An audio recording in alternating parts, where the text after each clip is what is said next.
Poverty का, तो ये कैलोरी काउंट कर रही थी, ठीक है, कैलोरी काउंट कर रही थी, न्यूट्रिशन वैल्यू काउंट कर रही थी, ठीक है। तो जैसे अर्बन एरियाज़ में और रूरल एरियाज़ में, इन्होंने कहा अर्बन एरियाज़ में अगर कोई इंसान 2100 कैलोरीज लेता है और रूरल एरियाज़ में 2400 कैलोरीज लेता है, ये पॉवर्टी लाइन बना दी गई। इससे ऊपर अगर आगे तो वो गरीब नहीं होंगे, बट अगर इससे नीचे होंगे तो वो गरीब होंगे, ठीक है।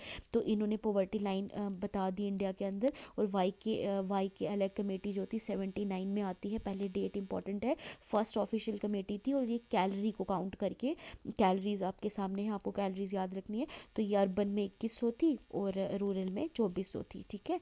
तो ये वाई के अलग कमेटी थी 1979 में, ठीक है। दूसरी हमारे पास जो इम्पोर्टेंट कमेटी आती है वो है डीटी लकदावाला कमेटी, ठीक है। डीटी लकदावाला कमेटी जो है ये हमको दिखता है कि ये कहीं 1993 में जाके इसका रिपोर्ट सबमिट हुआ है। इसके चेयरमैन जो थे डीटी लकदावाला थे, ठीक है। डीटी लकदावाला इसके चेयरमैन थे, डीटी लकदावाला कमेटी, ठीक है। इसमें 2-3 चीज़ें आपको याद रखनी है जिसमें से क्वेश्चन आता है।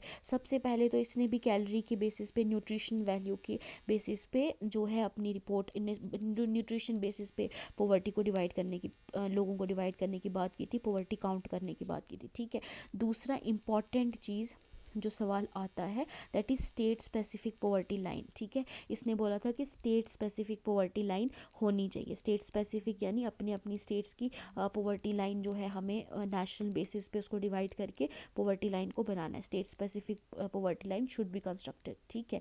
अब एक और चीज़ इसने बोली थी, पहला तो इंपॉर्टेंट ये पॉइंट आ गया, दूसरा पॉइंट आ गया सीपीआई। सीपीआई हो गया कंज्यूमर प्राइस इंडेक्स। इसने बोला एग्रीकल्चर लेबर के लिए अलग करो, सीपीआई फॉर इंडस्ट्रियल वर्कर के लिए अलग करो। सीपीआई का मतलब यह है कि हम देखते हैं कि मतलब कंज्यूमर प्राइस इंडेक्स यानी एग्रीकल्चर लेबर वाले कितना खर्च कर रहे हैं, उसके बाद जो इंडस्ट्रियल वर्कर वाले हैं वो क्या कर रहे हैं। तो बेसिकली इन्होंने क्या किया कि अलग अलग जो है स्टडी करने के लिए मतलब डिफरेंस क्रिएट कर दिया। लेबरर्स का अलग स्टडी करेंगे, वर्कर्स का अलग करेंगे। इस तरीके से हमको पता चलेगा कि असल में गरीबी किस किस लेवल पे, किस किस सेक्शन में है, ठीक है। आपको ये 2 चीज़ें इसकी याद रखनी है। उसके बाद जो हमारी मोस्ट इंपॉर्टेंट आती है दैट इज़ तेंदुलकर कमेटी। ये 2005 में, 2009 में, देखिए अब इसमें आप डेट में कंफ्यूज हो जाएंगे। देखिए कमेटी बनती है, उसके बाद रिपोर्ट आती है, ठीक है। तो ये दो डेट्स होती हैं। तो इसकी रिपोर्ट जो सबमिट हुई है 2009 में हुई है, ठीक है।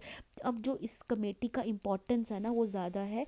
तेंदुलकर कमेटी जो थी इसने हेल्थ और एजुकेशन और इन सब पे बहुत ध्यान दिया था, ठीक है। तो इसने कॉस्ट ऑफ लिविंग की बात की थी। इसने कहा था कि हम देखते हैं कि लोग कितना खर्चा कर रहे हैं कॉस्ट ऑफ लिविंग पे, उस हिसाब से हम देखते हैं कि पॉवर्टी कितनी है हमारे इंडिया के अंदर, ठीक है। तो इसने क्या किया था, मंथली बेसिस पे पर कैपिटा एक्सपेंडिचर की बात की थी। अब ये इंपॉर्टेंट ऑब्जेक्टिव है आपके लिए, क्योंकि तेंदुलकर कमेटी ऐसी कमेटी थी जिसने कहा था कि हम मंथली बेसिस पे हम देखेंगे कि पर कैपिटा एक्सपेंडिचर कितना है लोगों का, उस हिसाब से लोग जो हैं गरीब हैं, कितने गरीब हैं, क्या है, ठीक है। जैसे पहले इसमें 2-3 फिगर्स हैं जो आपको मैंने आपके सामने रखी हैं। जैसे आपको तो पहला तो इसने यही दिया था, तो आपके लिए ये इंपॉर्टेंट है कि इसने कहा रूरल एरिया में अगर 446.68 कोई मंथली लगा रहा है, अर्बन एरिया में 578 पैसे लगा रहा है, तो ये पॉवर्टी लाइन ऐसे डिस्क्राइब कर दी। और बोला अगर इतना तुम लगा रहे हो या इससे ज़्यादा लगा रहे हो तो तुम पुअर नहीं हो, लेकिन अगर तुम इतना भी नहीं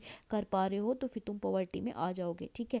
तो तेंदुलकर ये बाकी मैंने 2009-2010 का इनका चेंज हुआ था फिगर, फिर 2010-11 में भी इनका ये चेंज होता रहता है। 2010-11 में जो है इन्हें बोला रूरल एरिया में 816 रुपये, अर्बन एरिया में 1000 रुपये, क्योंकि विद टाइम जो है करेंसी की वैल्यू चेंज होती आ रही है। तो इस तरीके से इन्होंने, आपने क्या याद रखना है इसमें सबसे ज़्यादा इंपॉर्टेंट आपने रखना है per capita expenditure, per capita expenditure जो मंथली आने की बात की गई थी, ठीक है। और इन्हें रूरल एरिया में 446 दिया था, अर्बन एरिया में 578 दिया था, ठीक है। और ये फिर मतलब ये चेंज भी होता है विद टाइम। जैसे इस डाटा को 9-10 का डाटा अलग है और 10-11 का डाटा अलग है, इस तरह से, ठीक है।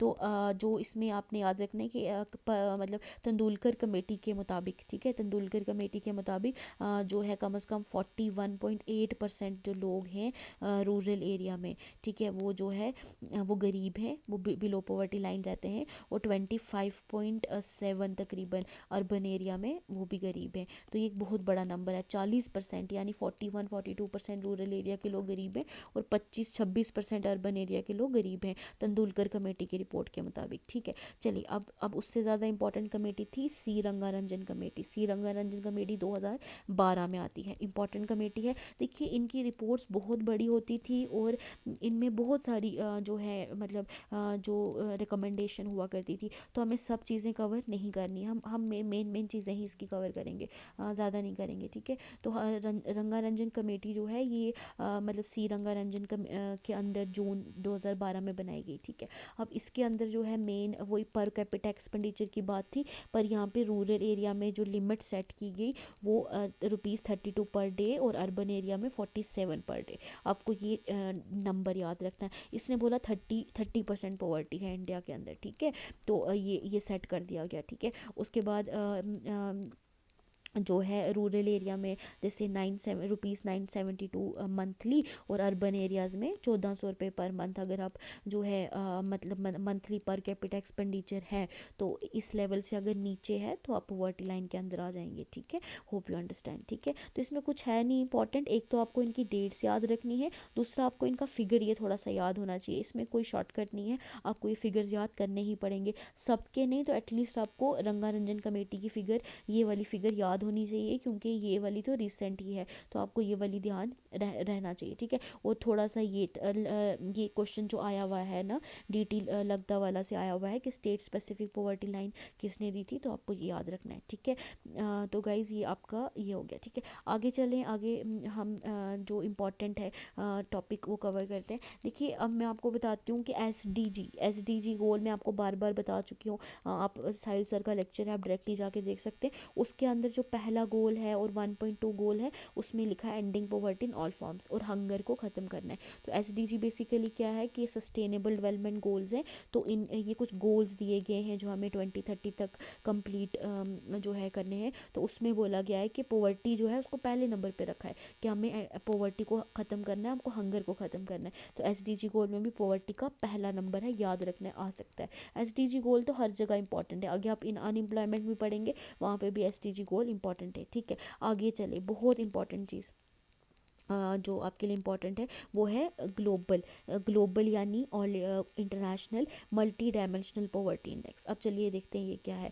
देखिए पॉवर्टी आएगी तो इंडेक्स ना आए तो ये नहीं हो सकता। ठीक है, global multi dimensional poverty index. ठीक है, देखिए इसमें मैं आपको सिंपल वे में समझाती हूँ कि पहले क्या होता था। पहले होता था कि पॉवर्टी मतलब गरीबी, मतलब अगर इनकम कम है, ठीक है, तो कंट्रीज़ में या स्टेट्स में या लोगों को इसी तरह जज किया जाता था। अगर पॉवर्टी को एस्टिमेट किया जाता था तो बोला जाता था इनकम किसकी कितनी कितनी है। लेकिन बाद में क्या हुआ, इंटरनेशनल लेवल पे मल्टी डायमेंशनल इंडेक्स की बात हुई, ह्यूमन डेवलपमेंट की बात हुई। ठीक है, इससे पता करा गया कि इंसान को सिर्फ इनकम नहीं चाहिए होती, इंसान जो है ह्यूमन डेवलपमेंट करने के लिए मल्टी डायमेंशन की ज़रूरत है। यानी हेल्थ भी उसकी अच्छी होनी चाहिए, उसको एजुकेशन अच्छी होनी चाहिए, उसको शेल्टर अच्छा होना चाहिए। ठीक है, तो ये सारा मतलब लिविंग स्टैंडर्ड, तो पानी अच्छा होना चाहिए। तो ये सारी चीज़ें जो हैं ये एक इंसान को चाहिए होती हैं। अगर ये सब चीज़ें नहीं हैं तो फिर वो इंसान पुअर है। ठीक है, तो इसका मतलब ये बोला गया कि पॉवर्टी का मतलब हरगिज़ सिर्फ इनकम की कमी नहीं है, बल्कि मल्टी डायमेंशनल चीज़ें जो हैं वो इंसान को चाहिए होती हैं। अगर ये सब कमियां हैं तो इंसान जो है पुअर है। ठीक है, तो इसीलिए मल्टी डायमेंशनल इंडेक्स लाया गया, हर कंट्री के अंदर जा जाके जो ये पर्टिकुलर इंडेक्स है ये बनाया जाता है। इसके कुछ इंडिकेटर्स हैं। ठीक है, हम इसके बारे में पढ़ेंगे। देखिए मल्टी डायमेंशनल पॉवर्टी इंडेक्स जो है ये 2010 में बनाया जाता है। दो इसके अंदर बॉडीज़ हैं, Oxford poverty and human development initiative. Oxford poverty human development initiative ये एक बॉडी है, प्लस यूएनडीपी आप जानते हैं कि यूनाइटेड नेशंस के अंडर काम करता है, यूनाइटेड नेशन डेवलपमेंट प्रोग्राम। ये होता ही, इसका मकसद ही पॉवर्टी को एंड करना, जेंडर इक्वालिटी वो सब होता है। ठीक है, डेवलपमेंट के कामों में इसका ज़्यादा पार्टिसिपेशन है। ठीक है, तो यूनाइटेड नेशन जो है ये यूनाइटेड नेशन के द्वारा ये अंडर काम करता है। तो हेड क्वार्टर मेरे ख्याल से इसका न्यूयॉर्क है। ठीक है, याद रखना आपको। और 1965 1995 में बना है शायद ये, ठीक है, चेक कर लीजिएगा। तो यूनाइटेड नेशन डेवलपमेंट प्रोग्राम, ये दोनों बॉडी, सबसे पहले मैं बार बार कह रही हूँ इंपॉर्टेंट है, डेट 2010 में आता है। और Oxford poverty and human development initiative, Oxford plus UNDP दोनों मिलकर इस इंडेक्स को लाते हैं, ठीक है। इस इंडेक्स के कुछ इंडिकेटर्स हैं, यानी सिर्फ इनकम नहीं बल्कि health, education, standard of living, again ये तीनों चीज़ें इंपॉर्टेंट है। HGS से याद कर लीजिए कि इंडिकेटर्स क्या क्या हैं, एग्जाम में आ सकता है। इसके 3 इंडिकेटर्स हैं, हेल्थ है, एजुकेशन है, स्टैंडर्ड ऑफ लिविंग है, ये तीनों चीज़ें देखी जाती हैं, ठीक है। और इससे इंडेक्स बनाया जाता है। मतलब फॉर एग्जांपल इंडिया में आएंगे, इंडिया में लोगों की हेल्थ देखेंगे, एजुकेशन देखेंगे, स्टैंडर्ड ऑफ लिविंग देखेंगे, उससे ये नापेंगे कि इंडिया के अंदर कितनी पॉवर्टी है, ठीक है। तो ये जो है ग्लोबल मल्टी डायमेंशनल इंडेक्स है, ठीक है। चलिए आगे आता है नेशनल मल्टी डायमेंशनल। अब हमारे नेशनल लेवल पे भी एक इंडेक्स बनता है, एक इंडेक्स है, तो उसको बनाता कौन है? नीति आयोग। नीति आयोग मैं आपको एक्सप्लेन कर चुकी हूँ। इसके मुताबिक 14.96 यानी 15% पॉपुलेशन हिंदुस्तान की, इंडिया की पुअर है। लेकिन मेरे ख्याल से मल्टी डायमेंशनल पॉवर्टी इंडेक्स जो है 2023 की जो उसकी रिपोर्ट है उसके मुताबिक 18% इंडियन पॉपुलेशन जो है पुअर है, ठीक है। चलिए आगे देखते हैं। आगे मैं आपके सामने 2 टर्म्स लेके आ रही हूँ जिसके बारे में आपको पढ़ना है। देखिए एक टर्म है लॉरेंस कर्व, ठीक है। लॉरेंस कर्व 1906 में जो है ये दी गई थी। बेसिकली लॉरेंस कर्व क्या होता है? ये बेसिकली ग्राफ है। इसमें मतलब लॉरेंस कर्व का मतलब होता है कि हम इनकम डिफरेंस जो है, इनकम डिस्पैरिटीज़ जो हैं डिफरेंट कंट्रीज़ की, हम उसको नापते हैं, ठीक है, इनकम डिफरेंसेस को, ठीक है। ये बेसिकली मैक्स लॉरेंस ने डेवलप किया था, मैक्स लॉरेंस ने डेवलप किया था 1906 में। इसमें इनकम और वेल्थ, ठीक है, इनकम और वेल्थ, इनकम होता है कितना कमा रहे हो, वेल्थ हो गया अमीरी, ठीक है। 2015 2006 में, सॉरी 2006 2005 में इसको डेवलप किया गया था, ठीक है। इसमें क्या बोला गया था कि जैसे देखिए ये फॉर एग्जांपल मैं इसमें बनाया हुआ है मैंने, ठीक है। देखिए ये हमारे पास इनकम है, हमारी नेशनल इनकम है, और ये पॉपुलेशन है, ठीक है। अब ये हो गया परफेक्ट इक्वालिटी। परफेक्ट इक्वालिटी का ये 45 डिग्री का ये बिल्कुल बीच में ऐसे जा रहा है, ठीक है। परफेक्ट इक्वालिटी कब होगी कि ये पॉपुलेशन है और ये इनकम इतना है, ठीक है। अब ये 100% होगी 100% पॉपुलेशन में, ठीक है, और ये 100% ये होगे रिचेस्ट लोग, ठीक है, 100% इनकम इनकी होगी, ठीक है। तो ये परफेक्ट, अगर इस तरह से चलेगा पॉपुलेशन और इनकम के बीच में ग्राफ, तो इक्वालिटी रहेगी। लेकिन जैसे जैसे ये मतलब ये क्या इस तरह से ना बीच में मतलब डिफरेंस आने लग जाएगा, तो जैसे जैसे ये कर्व जो है ये इस लाइन से दूर होता जाएगा, उतनी इनइक्वालिटी बढ़ती रहेगी, ठीक है। यानी पॉपुलेशन तो बढ़ रही है लेकिन इनकम लोगों की कम होती जाएगी। तो यही है लॉरेंस कर्व, ठीक है, इसी को बोला जाता है, ठीक है। तो बेसिकली ये एक जो परफेक्ट बीच में लाइन है, अगर जितना हम उस लाइन से दूर जाएंगे, कर्व नीचे जितना नीचे आएगा उतना ही हमारी इनइक्वालिटीज़ बढ़ती रहेंगी, ठीक है। यही है Lawrence curve. Lawrence curve basically income और पॉपुलेशन के बीच का एक कर्व है जो हमें बताता है कि पॉपुलेशन और इनकम के बीच में ये लाइन सीधी चलती रहेगी तो इक्वालिटी रहेगी, बल्कि जैसे ही ये ऊपर नीचे होने लगेगी तो इनइक्वालिटीज़ बढ़ती रहेंगी, ठीक है। एक पॉइंट आता है जहाँ पे ये कर्व जो है बिलो ए सर्टन परसेंटेज, तो लॉरेंस कर्व जो है इनइक्वालिटी दिखाना शुरू कर देता है, ठीक है। उसी तरह से दूसरा टर्म है गिनी कोफिशिएंट। गिनी कोफिशिएंट बेसिकली इनकम इनइक्वालिटी बताता है। आपको ये चीज़ें याद रखनी है, आपको याद रखना है गिनी कोफिशिएंट के बारे में अगर पूछा जाएगा तो पूछा जाएगा कि गिनी कोफिशिएंट क्या बताता है। ये इनकम इनइक्वालिटी बताता है कि लोगों के बीच में इनकम का कितना फ़र्क है। अगर कोई 100 रुपये कमा रहा है, दूसरा 10 रुपये कमा रहा है, ये जो बीच का डिफरेंस है ना, इनकम इनइक्वालिटी है, ये गिनी कोफिशिएंट बताता है, ठीक है। इनइक्वालिटी ऑफ इनकम को ये मेजर करता है, ठीक है। अब इसमें जो है ये दो, अगर ज़ीरो को रिप्रेजेंट कर रहा है, ज़ीरो का मतलब क्या है? ज़ीरो का मतलब है परफेक्ट इक्वालिटी। मतलब अगर ये बोल रहा है कि ज़ीरो, ज़ीरो का मतलब है कि बराबर हैं सारे, ए भी उतना कमा रहा है, बी भी उतना कमा रहा है। लेकिन अगर ये बोल रहा है 1, तो इसका मतलब सब कुछ ए कमा रहा है और बी कुछ नहीं कमा रहा, यानी बी कमा रहा है यानी ए कुछ नहीं कमा रहा। ए का मतलब है सब कुछ किसी एक के पास है, और ज़ीरो का मतलब है कि सब बराबर है, ठीक है। ये 0 और 1 में होता है। आपको ये भी याद रखना है कि 0 और 1 का मतलब क्या है। 1 is perfect, 0 is perfect equality and 1 is inequality, ठीक है। ठीक है। अभी इसमें मैं आपको एक और चीज़ बताती हूँ कि इंडिया में मतलब इंडिया में जो गिनी कोफिशिएंट ऑफ वन एक्सप्रेस ये यूनाइटेड नेशन डेवलपमेंट प्रोग्राम जो है मैं आपको बता चुकी हूँ यूएनडीपी के बारे में। तो वो कहता है कि ग्लोबल कोफिशिएंट रेट जो है वो 0.66 है, यानी ग्लोबल लेवल पे 0.66 है। और इंडिया का कितना है, इंडिया का 0.37 से 0.42 है, ये इंडिया का है। ठीक है। और ये मतलब ये इनइक्वालिटी में ही आता है। ठीक है। इंडिया का आपको याद रखना है, हमारा कितना है 0.37 से 0.42, ग्लोबल कितना है 0.66। ठीक है। तो ये आपको याद रखना है। ठीक है। तो ये दोनों टर्म्स आपके लिए इंपॉर्टेंट थी, मैंने आपको दोनों बता दिए। ठीक है।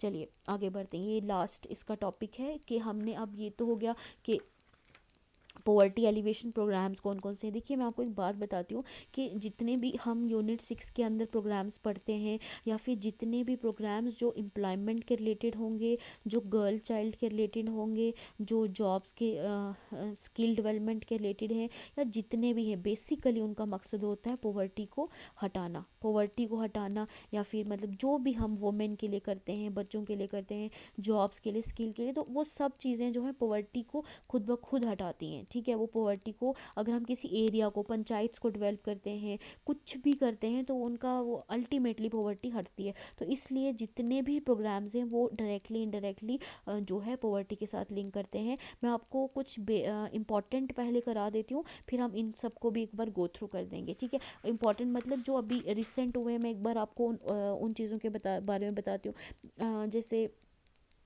मैं आपको मेन बताती हूँ। जैसे एक मुझे याद आ रहा है कि प्राइम मिनिस्टर जो है, एक होता है स्ट्रीट वेंडर, जो स्ट्रीट वेंडर्स होते हैं, आत्मा आत्मनिर्भर आत्मनिर्भर निधि। ठीक है। स्ट्रीट वेंडर आत्मनिर्भर निधि, इसको हम बोलते हैं पीएम समनिधि। ठीक है। आपने इसका नाम सुना होगा। तो आत्म प्राइम मिनिस्टर स्ट्रीट वेंडर, ये स्ट्रीट वेंडर्स के लिए आया था प्रोग्राम आत्मनिर्भर। ठीक है। तो ये मिनिस्ट्री ऑफ हाउसिंग के अंडर है। ये मिनिस्ट्री, आपने मिनिस्ट्रीज याद रखनी है, मिनिस्ट्री ऑफ हाउसिंग के अंडर है। तो इसका मकसद क्या था कि माइक्रो फाइनेंस देना स्ट्रीट वेंडर्स को।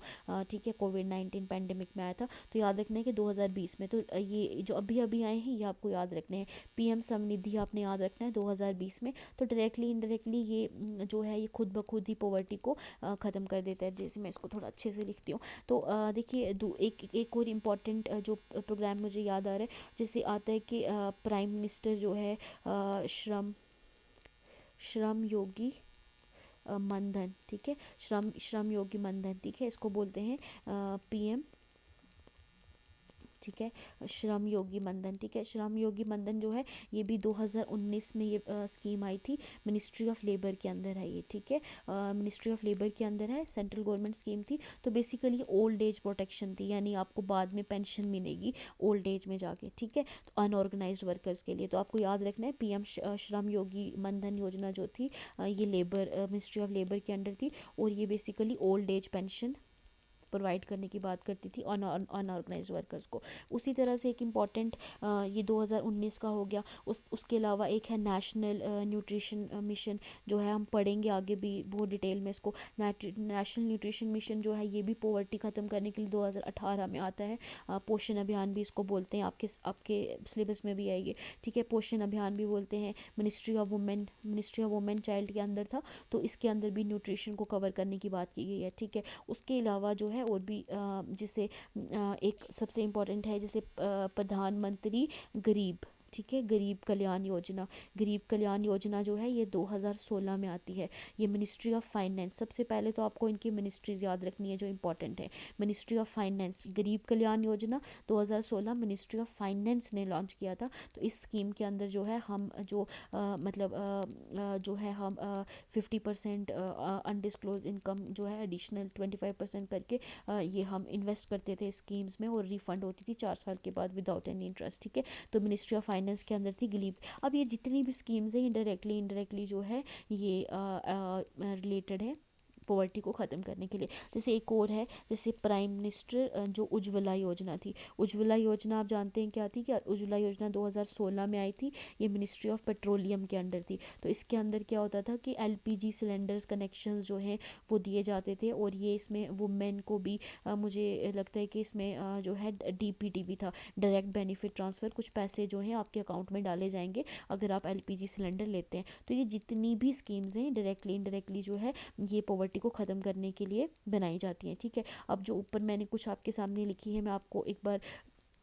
इनको एक्सप्लेन कर लेती हूँ। बाकी आप जितनी भी पढ़ेंगे आपको ये सारी ऐसे स्ट्रेस लेने की ज़रूरत नहीं है कि इतनी सारी कैसे याद रहेंगी।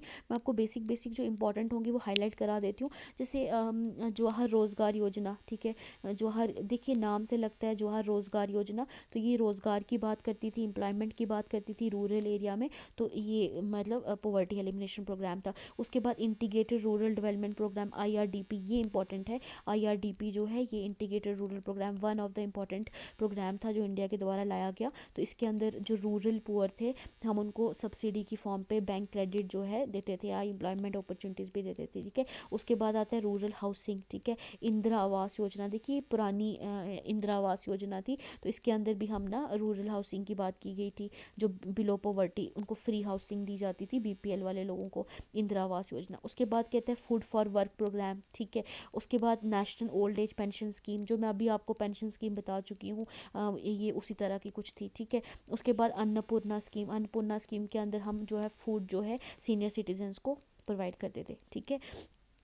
उसके बाद जो इम्पॉर्टेंट है, जैसे आप देखते हैं कि अब इसमें सबसे इम्पॉर्टेंट, बाकी तो चलो आपने नरेगा याद रखना है। देखिए महात्मा गांधी जो नरेगा था,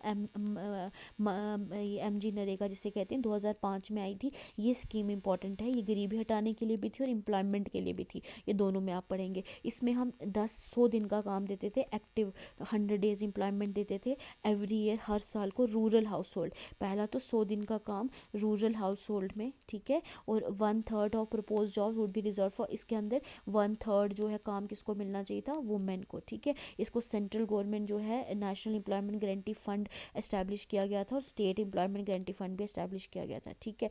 तो अभी चलिए ये इंपॉर्टेंट है। उसके बाद नेशनल रूरल लाइवलीहुड मिशन आजीविका 2011, ये इंपॉर्टेंट है। उसके बाद नेशनल अर्बन लाइवलीहुड मिशन, ये भी इंपॉर्टेंट है। Rural livelihood mission, urban livelihood mission, इसके अंदर हम सेल्फ हेल्प ग्रुप्स की बात करते हैं, मार्केट बेस्ड एम्प्लॉयमेंट की बात करते हैं। प्रधानमंत्री जन धन योजना, आप जानते हैं कि डायरेक्ट बेनिफिट ट्रांसफ़र, पेंशन या सब्सिडी वगैरह जो है DPT होगा, ठीक है। तो ये हो गया। उसके बाद मैं आपको इम्पॉर्टेंट जो है ये बता चुकी हूँ। 2020 में ये स्ट्रीट वेंडर वाला आता है, स्ट्रीट वेंडर जिसको हम PM, यहाँ पे मैं लिख लेती हूँ जो मैंने आपको एक्सप्लेन किया, PM स्वनिधि भी कहते हैं। PM स्वनिधि कब आया? 2020 में आया, ठीक है। PM श्रम योगी मनधन योजना 2019, ये मिनिस्ट्री ऑफ लेबर के अंडर है। ओल्ड एज पेंशन वगैरह प्रोवाइड करेगा अनऑर्गेनाइज लेबर को, वो थोड़े अभी उनको कुछ पैसे जमा करवाने पड़ते हैं, आफ्टर सर्टन एज जो है गवर्नमेंट उनको पेंशन देती है, ठीक है। और नेशनल न्यूट्रिशन मिशन, गरीबी Kalyan Yojana 2016 ministry of finance, PM Ujjwala 2016 ministry of petroleum.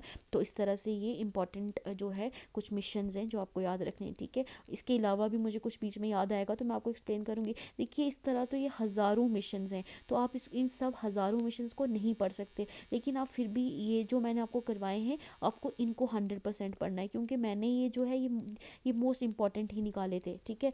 ये इसके अलावा मुझे बहुत सारे मिशंस थे, डायरेक्टली इनडायरेक्टली वो मतलब इन्हीं के साथ रिलेट करते हैं, लेकिन ये मोस्ट इंपॉर्टेंट मुझे लगे। और जो ये वाले हैं ये बिल्कुल रिसेंट है, 2016, 2018, 2019, 2020 वाले, तो ये आपको ज़्यादा याद रखना, ठीक है गाइस। तो इस तरह से आपका पॉवर्टी का लगभग सारा टॉपिक मैंने कंप्लीट करवा दिया है। Almost I try to cover each and everything, ठीक है। तो ये पॉवर्टी का टॉपिक हो गया है। नेक्स्ट लेक्चर में आपको अनएम्प्लॉयमेंट जल्द से जल्द लाने की कोशिश करूँगी। और आप में से बहुत से लोग बुक के लिए पूछ रहे थे, तो आपने जो है वो विशाल की बुक जो है वो टारगेट JK एग्ज़ाम वालों का ही उसमें पब्लिशिंग है, साहिल सर की, उसमें मटेरियल अवेलेबल है। आप विशाल की बुक ले सकते हैं सुपरवाइज़र के लिए, एग्ज़ाम के लिए। और उसके अलावा हमारा जो ये मटेरियल है आपको PDF जो है वो ऐप में अवेलेबल हो जाएगी, आप ऐप डाउनलोड कर लीजिए, टारगेट JK एग्ज़ाम्स के आप ऐप डाउनलोड कर लीजिए, ठीक है। Thank you guys, thank you so much.